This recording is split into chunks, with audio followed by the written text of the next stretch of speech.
Hello and welcome to That Squirrel Speaks. Today is Tuesday, January 12th. Is that a day? This is episode 160 something. Hey, how are you? Are you doing well? Mm-hmm. Good to hear. Good to hear. All right, I'm Amy Beth, also known as Fat Squirrel. Also on Ravelry. I know, right? How many times have I said this? 160 something times. Okay. Still having troubles. This is episode... I already did that. Also known as the Fat Squirrel on Ravelry and the Fat SQRRL on Instagram. Those are the things we say, not how we should say them. I'm looking at my little... I apologize. Well, I don't really apologize, but just FYI. You may hear some howling wind in the background. It's very howly today. My little Olive, who is we have two dogs. They're both Schnauzer Poodle mixes. Olive is much more poodle, Annie's much more Schnauzer in their coat type. Annie does not like to go outside when it's cold because her coat is very fine. It's very human thin hair style. She gets cold very easily. Olive, however, is a little tiny beast, so she really loves to go outside. Well, it stopped snowing, and so I had like two things to finish up quickly, so I thought, oh, Olive can go and play for a little while. It's cold, so I don't want to leave her out too long. I went to open the door to let her in, and she was huddled against the door. This dog loves to bark, but won't bark to be let in. Annie will bark to be let in, but not Olive. She's huddled against the door and completely white. She's a black dog. Completely white, covered in snow. Because apparently, as soon as I let her outside, it started to snow heavily for like 10 minutes. What the frick? So now I'm a bad dog mom. She's like over there looking all pitiful and wet. I tried to dry her off. She wouldn't have it. I mean, I did dry her off a little bit. I just made her, but they don't know what their good is. Just don't know. Anyway, that was not planned content. This week's episode will not have lounge singing, but it will have spinning and knitting and maybe some shenanigans in the mind and shameless self-promotion. Just do all those things. Are you ready for them? Here they come. I have not had coffee yet, by the way. So let's see. I don't know if I want to do shenanigans of the mind already. The reason that there are sometimes shenanigans of the mind is because there are no shenanigans in the corporal realm. Actually, now that I say that, is corporal actually the real realm? Now I'm doubting myself because you're right there listening to me Googling. Anyway, it's because there are not actual shenanigans because it's winter. Hi. And also sometimes just no shenanigans. I mean, there were shenanigans of my exciting variety in terms of, we took down the Christmas tree, but that really wasn't a shenanigan. But it was paired in my to-do list with the other shenanigan, which I am excited about, which is I put a new shelf up in my kitchen. We had like a little 3-shelf for this weird corner. You know, like you have a weird corner in your kitchen. There's a weird corner in our kitchen that's only 24 inches, like there's only room for 25 inches wide. And it can only be at maximum 17 inches deep because it's like right in the entryway from our back door / mudroom / laundry room. In an old house, you get lots of slash rooms. That's why they film slasher films here. Oh, that didn't make any sense.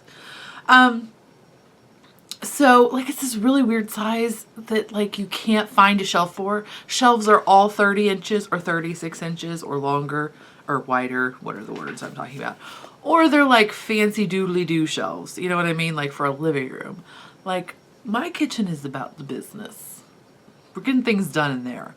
Things need to be put away. Everything needs to have a place to be put. There's way too much stuff in there because that's how I roll. But anyway, so it has to be like it has to be a useful item, not like a dainty, pretty item. Like nobody is filming Better Homes and Gardens in my kitchen, but you would eat some food that came out of there. I'm okay with that trade-off. So, nobody's filming Better Homes and Gardens anywhere in my vicinity, quite frankly. Anyway, so I splurged. It was more money than I wanted to spend, but I figured this is like a long-term investment. So I got the metal shelving, you know, the like standard silver that, you know, they really only came out, I mean, I only saw them, I'm sure they had them everywhere before this, but like I only came into my consciousness like 15 to 20 years ago, and I thought they were the fanciest things ever.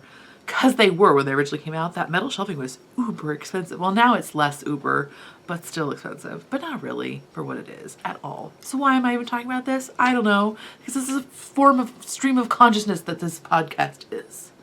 So I'm just going to edit that back. It's not that expensive. Sorry. Anyway.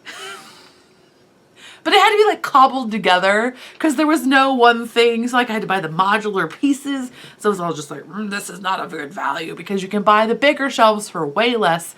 That is what my issue was.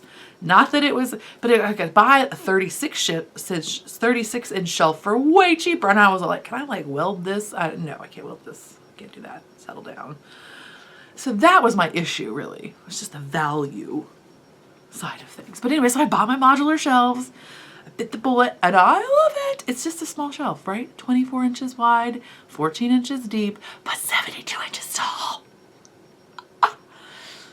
And it's on wheels. So now I can move that stinking thing to sweep underneath of it once every 3 months. Okay, more often than that maybe. I don't know. We'll see. So yay. So those were my shenanigans, but that's not a shenanigan I should talk about, even though I just did for like 7 minutes. See? This is a terrible show.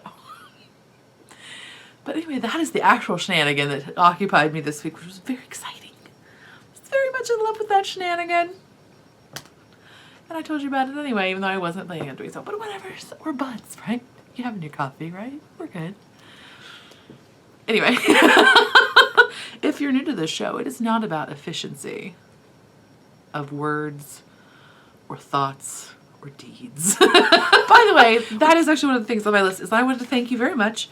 There are no new reviews or anything like that, but I just happened to look over them and I want to say again that I appreciate those reviews and I appreciate star reviews on iTunes. That's what I'm talking about. So I just want to say again, thank you so much. Thank you so much for watching. I know there are a lot of video podcasts out there and I know that mine tends to run a little bit long sometimes, but I try to do it only every other week. I know it'd be more efficient if I did it every week for only a half an hour, but I just can't seem to do it. So this is the way I like to do it. And it's free, so hush. That's what I'm doing. So anyway, okay, now that we're chatty Cathying, we'll shenanigan of the minds. Shenanigans of the mind. I wish I was an artist. Because that would be awesome to have like stars and stuff. Anyway. So, let's see. Oh, that's that. Okay. Okay, so New Year's happened, right? I mean, I recorded after New Year's, but really New Year's hadn't come together for me yet. And I'm not a big New Year's resolution person, but it is a good time, I think. Just again, it's a convenient time. Maybe you could do it any time, but it's a convenient time to kind of take a minute, think about what you did, what you're going to do, things like that. So, so these are the things that I decided that I'm going to do this year. I'm all about the positive affirmations, right? I am going to do these things this year. I actually really do believe in positive affirmations. Right? Do you? Because negative affirmations that I give to myself all the time certainly work. Do you have a negative affirmation generator in your brain?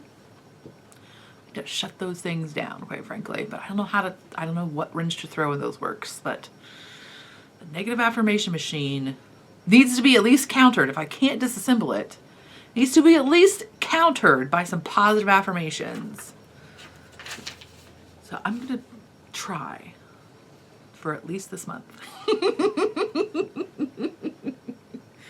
But anyway, so one of the things I decided I'm going to do, I read this book called The Miracle Morning. And I think it's a great, what do you call it? Approach, program, idea, concept, something. It's very interesting, and I thought it was very cool. And he puts forth, I mean, like many self-help books, like, you know, it's a book that is 100 and something pages that really could have been 1 page. But they have to prove to you why you should do that thing that took a 1 page for the other 129 pages. Do you know what I mean? Like, so I get it. I've never written a book. I'm not dissing anybody who has. I'm just saying, when you get done, that's what you always feel like, right? So that's not to say that I didn't write down several things from there that I thought were good. Again, the positive affirmations is part of his thing, is that he encourages you to do positive affirmations. I'm like, you know what, you're right. Like, I know that. Why don't I put that into practice? So it's kind of that kind of thing, is like, you don't always take what they're offering verbatim, but I think there's always good nuggets to pull out of those. So before I started to read that Miracle Morning book, and what it is basically getting up an hour earlier every day to do the things that you don't make time for in the day. Not that some of us don't make time for in the day. And I think it's a great idea. It doesn't, like, my schedule is not a normal human schedule, but I'm still taking parts of it. And before I started reading that book, one of the things I thought about that I really wanted to do is to start reading, not in bed, but some nonfiction for, you know, I put the goal for 15 minutes a day. Like, that's just a little tiny chunk. And I've done that so far, and I've really enjoyed it. If I do it in the morning, like, instead of checking Instagram,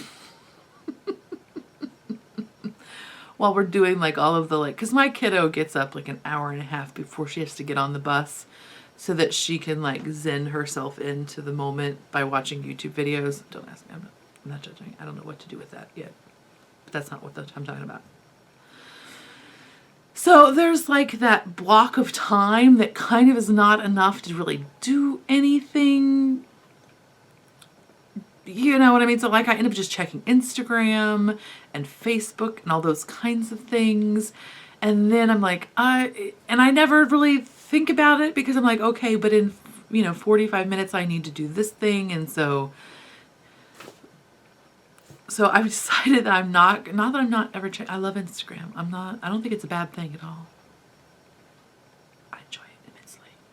But instead of doing that in the morning, I've started doing my 15 minutes of reading, and then at a minimum 15 minutes of reading, and I've really enjoyed it. I have all these wonderful nonfiction books that I just don't ever make time to read. Right? I'm not saying that you do that. You're probably a much more awesome human than I am.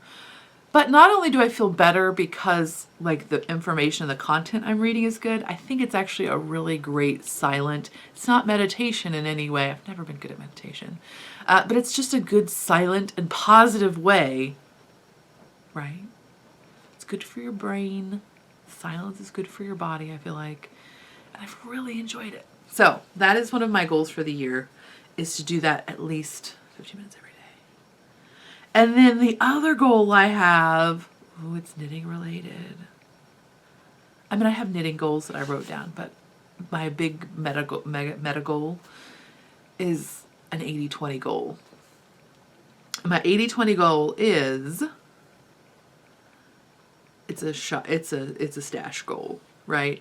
So for every 10 skeins, or for every 8 skeins of yarn that I use, I grant myself permission to buy 2. So basically what it means is I'm trying to be more cognizant of yarn coming into the house.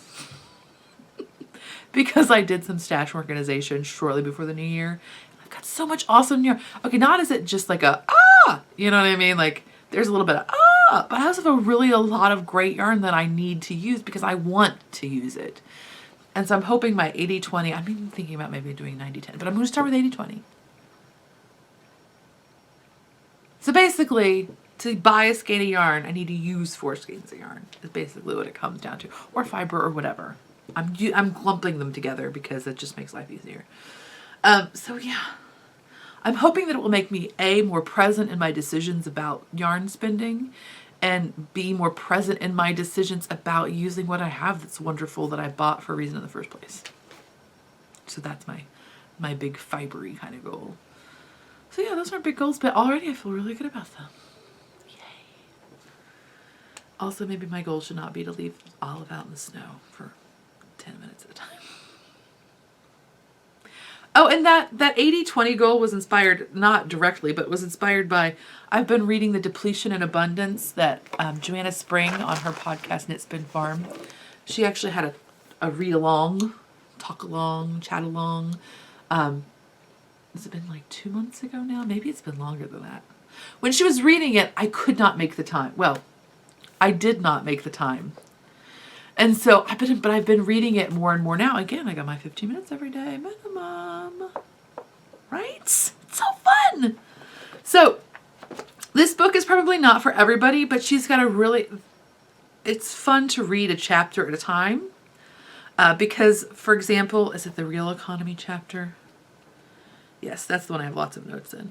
It's the Meet the Real Economy chapter, which is chapter 4. It's all about the formal and the informal economy and how we are taught that the formal economy is like the ticket to our salvation and like our financial security and all of this stuff. And, but it just basically, in one sentence, no, I'm not even going to try to do that. But I'm just going to say, like, this, my takeaway was like, buy less stuff so you can work less. What? Oh, that's a simple math equation. Duh. I should do that. So there was a lot more than that in that chapter. But that was a really good nugget amongst many to take away in my pouch. Yarp. So, okay, so let's actually talk about some stuff that this thing is about. How should we do that? Maybe. Let's do it. So I have some spinning to show you, just a little bit. Oh my gosh, a lot. So, first thing, these are my hobbledehoy batlings. These were from her speculative fiction batlings. Smells really good. This is 3 packs. So this is, and she sent one. I will admit, I ordered 2. She sent the 3rd one and said I could either give it to you or keep it. I kept it. That makes me wrong. I don't want to be right. So anyway, so this is about 760-ish yards. So it's about a finger weight. Yerp. Can you see it? Is it going to focus? Will it autofocus? No, of course it won't. It wants to autofocus on that tiny inch of curtain behind me. Wake up. Wake up. Anyway, it's very fun. I'm not the greatest at spinning fine yarns. I find like they just don't seem as lofty as I want them to be. But this one I'm very pleased with. It is a super fine merino, super fine, super wash merino and silk. It is super, maybe it's super fine merino and super wash merino. I don't know. It's bunny tails, basically. It's lovely. So there's that. And then, on the opposite end of the spectrum, I have this Tarhi from Three Waters Farm. It's in the Weeping Willow colorway. And this is about 377 yards and 8 ounces. So it is bulky-ish. Ooh. So it's very fun and it is super squishy, like super squishy. I'm really afraid of the hand-spun multicolor sweater, but man, this would make it tempting. This Tarhi is just so it's very enjoyable. So yay that. And then, right, I said and then again. Did you notice that? I said it again. And then I have, what was this, 5 ounces, 5.4 ounces? Yes, this is, the blue is Dorset Coated Lamb from Nome Spun Yarns. He does very fun, if you've never checked him out, you really should do so. He does super fun and unique rovings, and I do mean rovings. They're not top, but they're dyed, and that's very hard to find a dyed roving. So what does that mean versus roving versus top? It means it's easier to do your woolen spinnings, like your long draw, your supported long draw, things like that. Not that you have to use those, but it makes it easier. So this is 2 plies of the Dorset coated lamb, and then 1 ply of a Shetland that I got 3 years ago, 2 years, multiple years ago at a fiber festival in southern Indiana. So that was a little bit nappy. It had neps in it. It was a little bit neppier, which is not a bad thing, but I think it made the white pop more. I knew it was already going to pop because of the high contrast, so I knew it was going to get marled, but because of the neps, and I tried to get some of them out, but I did not pick all of them out because, so I think it made the white pop a little bit, but I still like it. My intention was to do a sock yarn, and I think this could still be a good sock yarn. It's sport to DK-ish, so it'll be warmer, healthier socks, but it's very lovely. Okay, knitting. I have 2 new things to show you. I'm still working on my Exploration Station shawl, which and by Stephen West, which I'm enjoying immensely, and I have made good progress on, but in the interest of time, I will not show this week. I forgot to mention, I am wearing my Neon Beast, and I apologize. I don't know who that's by. I feel like it's Vera Valimaki, but I feel like I said that last time and I was wrong, but now I can't remember which one it was. But anyway, so I like this shawl quite a lot. It is gigantic. Ooh, and stripey. Am I showing you the right side? No, I'm not. And stripey and fun for 3 colors. Oh, did I show you the purpley part? Yeah. So anyway, yep. It's a fun one. So also I'm working on the Exploration Station. I'm still enjoying it quite a lot. I just, in the interest of time, stuff. Okay? Okay. Mirror. So the next thing I'm going to show you is, since we're talking about Stephen West and the Exploration Station, I started an Excuse Me hat. So Excuse Me, it's ASKEWS, Excuse Me, and that's by Mr. Stephen West. And here it is so far. I'm trying to show you good stuff. Like, it's got this like fun swoopy detail, but it's brioche.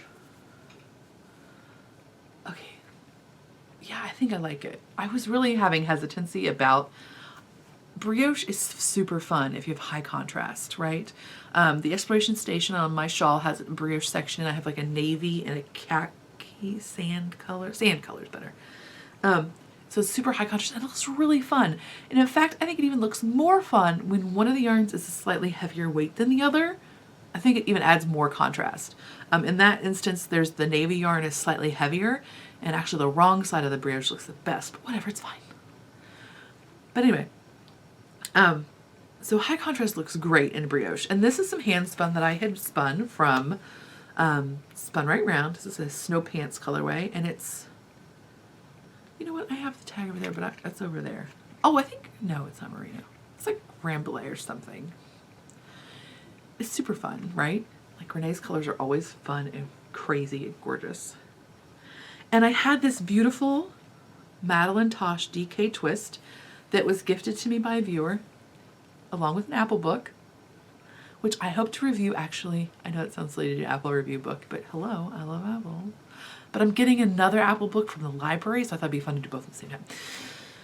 But I'm on hold. Anyway, so it's called Hot. I think it's called Hot Red, but it is definitely, I think if it weren't red in the title, you would be like orange, right? I mean, it's orange.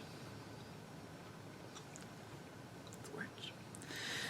So I really wanted to use this. I really wanted to use this. And this was the closest thing that I thought, maybe? And so at first, like up to this point, I was a little bit hesitant. But when the orange came in from the Snow Pants and some Potter pink and purple, I thought, yes, I think this is good. I think this is the way to do things. Except I just dropped some stitches. And in brioche, that's kind of complicated sometimes. Okay. So I'm knitting these on a wicked small needle for this yarn. I think these are 4s, but I have crazy loose gauge and whatever. I did the cast on as he suggested, which is a cable cast on, essentially, like a 2-color cable cast on. I originally did is it the Italian that you do for like a 1x1 rib? It's an Italian cast on, right? Anyway, it's like an invisible cast on for 1x1 rib, and you can do it in 2 colors or 1 color. In the first round of this pattern, I thought, oh, Stephen West, I just don't know about that cable cast on, because mine is not flexible, but I think ultimately that was okay. But so I wanted to do the invisible one because it's very stretchy, but I was using too big of a needle. I was using, I think, a 6 or something, and it looked really sloppy. And B, I think it was too stretchy. Like, I don't think I think the hat would have just flared out, which Stephen West could have rocked. But I don't know this is a gift. I don't know that the recipient would have been jazzed about that look. So anyway, I'm really digging it. Oh, and here's the wrong side, which is also fun. Womp. So there's the wrong side of the brioche. And one of the ways he has it styled in the photographs is to flip up the pointy bit in the back, so you get some wrong side. So yay. And if you've never knit brioche, it is super fun. It's fun to knit if you have good contrast, but you have to knit every row twice. It's a little time consuming, but it makes this most swooshy fabric. So yay that. I'm excited. I've knit nothing on socks in 2 weeks. Gotta stop buying sock yarn forever. Oh, but it's so fun. And then the last thing I will show you is a new sweater that I've cast on. And this is, it's made from Hairstyle Designs Watershed. This is the barn door colorway. How appropriate is that? That is their worsted weight. They now have a sport, a worsted, and a bulky, I think. So here is, I'll tell you the pattern in a minute, okay? But I've got this out, so I'm just gonna show you. Here is my sweater so far. I'm in the middle of a round, right? It's a cardigan. It is very basic. I'll show you the pattern. I know, I said it.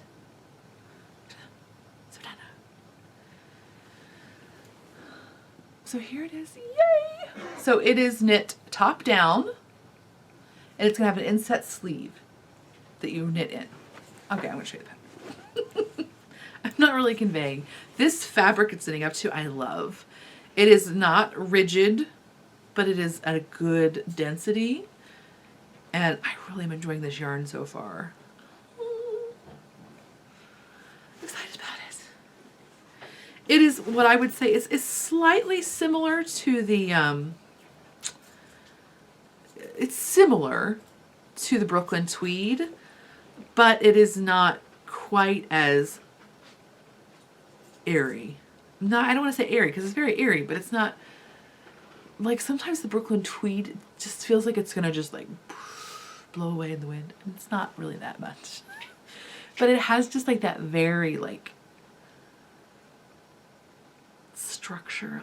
It's like, it feels like it's honeycomb with wool. Does that mean it's got lots of air in it.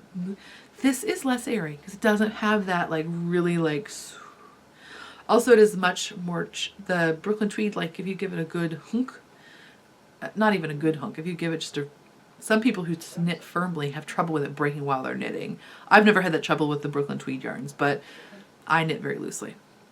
But this one is much more substantial in terms of breakage and things like that. So I'm enjoying it. I recommend it. I recommend you try it out. Make a hat. Hats are good. Make some gloves. Make them, okay, don't make gloves. Make mittens. So the pattern I am knitting is from Top Down, Reimagining Set in Sleeve Design by Elizabeth Doherty with Quince & Company. I don't buy that many knitting books, but this I think is a great one. It was on my list for a while. Took a minute to bite the bullet, but I'm glad I did.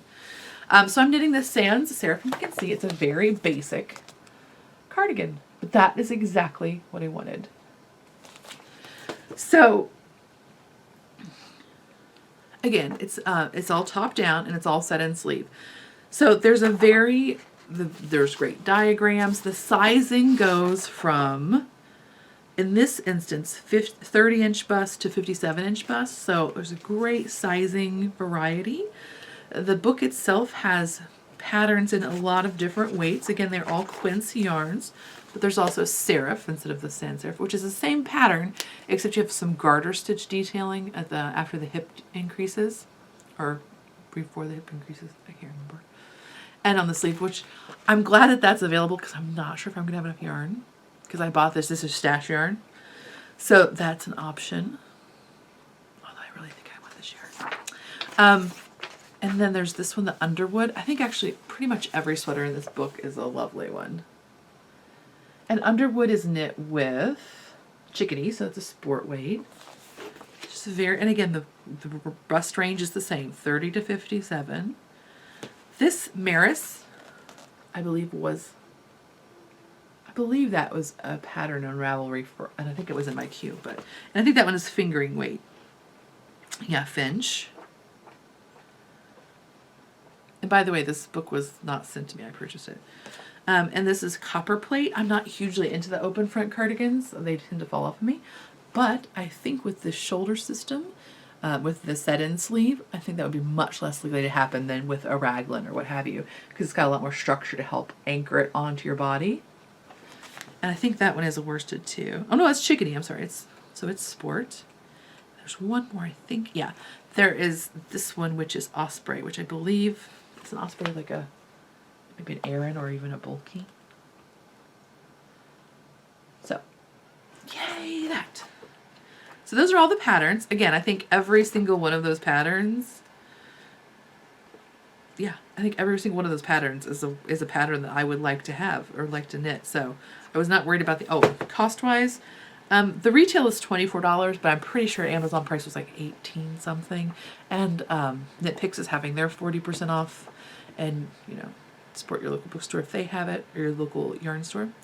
But she's got lots of great information throughout, like picking up fronts, good information about seaming garter stitch, about how to do the pockets. She does the pockets thoughtfully, and the pockets for a worsted weight sweater, the pocket itself isn't in a fingering weight so that you have less bulk there.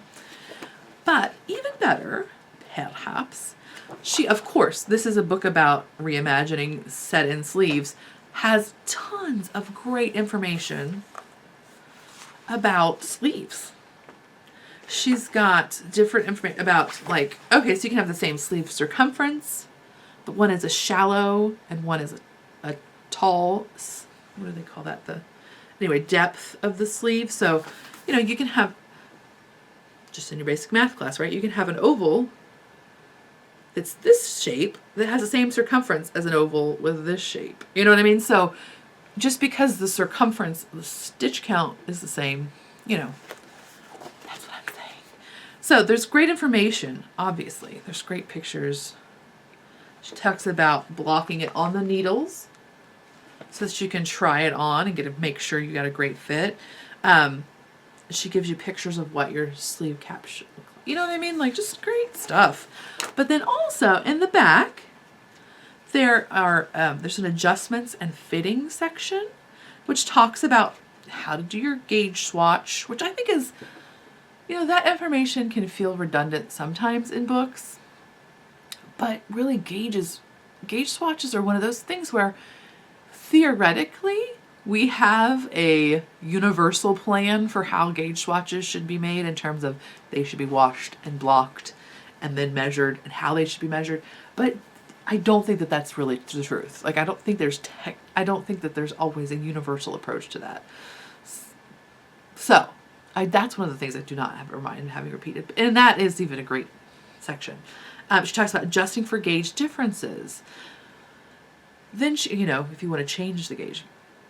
Then she talks about adjusting for fit. And it's not the most intensely long section. Let's see. It's 106 to 113. But it's awesome. Amy Herzog talks about doing her bust like if you have extra bust increases to get rid of. So Amy Herzog is almost universally bottom up. Okay.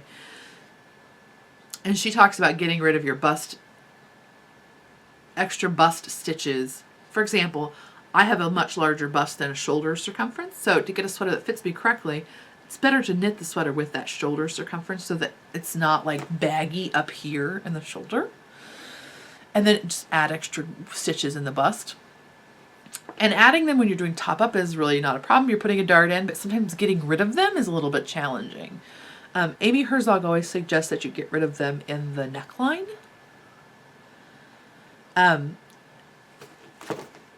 Elizabeth Doherty gives you suggestions for getting rid of them in the, she's doing top down, so you're increasing, right? So, not, but increasing the stitches. And I've always been like, I don't know where to do that. When all the sweaters I've done with bust increases have been, man, it is so windy. I keep looking out the window. I apologize. That's probably very distracting.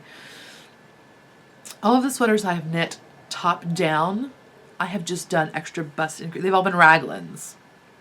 So I've done extra increase, and they've all been like one piece raglans. So I've just extra increases in the arm hole, like in the bust side of the arm shaping. So instead of increasing every other row, or sometimes even every fourth row, like when I'm doing them, I increase every row for the front side only. The back side, I do the every other, every third, every fourth, whatever the pattern calls for. But the front, I'm increasing much faster. So, but I don't know how to do that when it's a set in shoulder, because your sleeve is, it's just straight, right? So she talks about putting them in. You can put them in on the shoulder, like you can start increasing faster or sooner. Just about you can put them under the armpit. So instead of like maybe having 6 stitches that are those cast off or cast on or whatever you want to call them stitches, you can make it 9 or whatever. Or you can put them in the neckline. She talks about like all that. She gives you 3 different options, which I think is great because for somebody like me, I can't just put them in one place because it's like my upper bust circumference is 46, is that right? Yeah, 46, and my bust circumference is 54. So to get 8 inches of growth is hard if you're just doing it in one place, and it's going to mal-shape the sleeve cap. So that said, she addresses the fact that when you change the increase rate or the place where you start the increases, she talks about how does it change the armhole shaping. What's going to happen? I think it's so cool.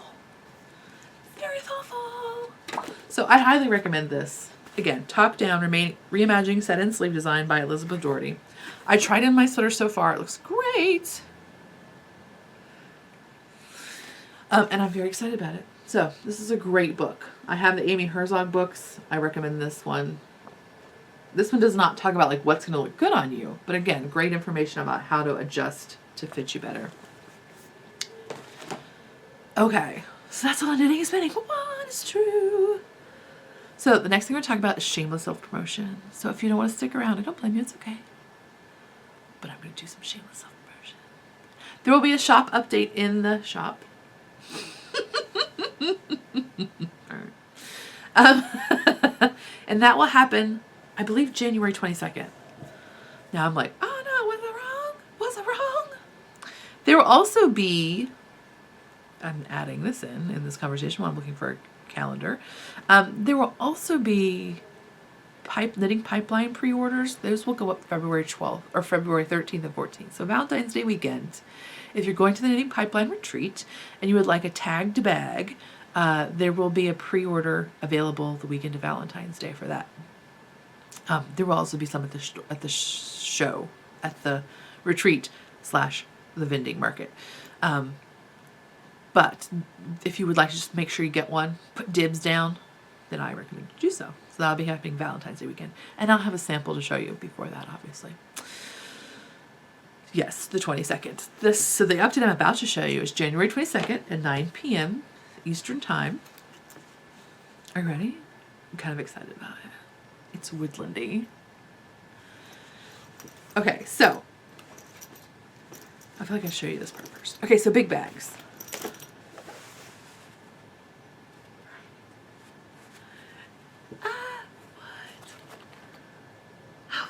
So how's your wood pile doing? Is your wood pile healthy? I hope it is. Maybe you need this bag if you like to have wood piles. I like to have some campfires or some wood burning stoves. Just saying. So it'll be available in sweater and large wedge. Lining is standard unbleached cotton. But I really like them. The exterior is 100% cotton. Decorated weight. How fun! So these are not interfaced or anything. So then I felt like there needed to be more bags. So I decided to do other woodland associated items. So here we go. So these are sock bags. Right? Super cute. With some boxes and some mushrooms and some owls and some acorns and some woodpeckers. There's some snails, all sorts of good stuff. Some raccoons. This has a little hedgy and snail ditzy print interior. This has the same interior. So again, we have owls and bunnies and squirrels and hedgies and snails. So fun. And then the last two, I don't know what it was about this print. It felt very 70s. Like I felt like it should be in like my 70s kitchen if I had one, which I wouldn't mind having. I think it was this that did it. The orange mushrooms on the like light tan. That's what really sealed it for me. So in sock size, you have some hedgies and some chickadees and some owls and some bunnies and some foxes. What? And then also it'll be available in small wedge size. So this is a great size for either a single skein shawl or a hat. And again with the mushroom lining. So yeah, how cute is that crap? Such a nerd.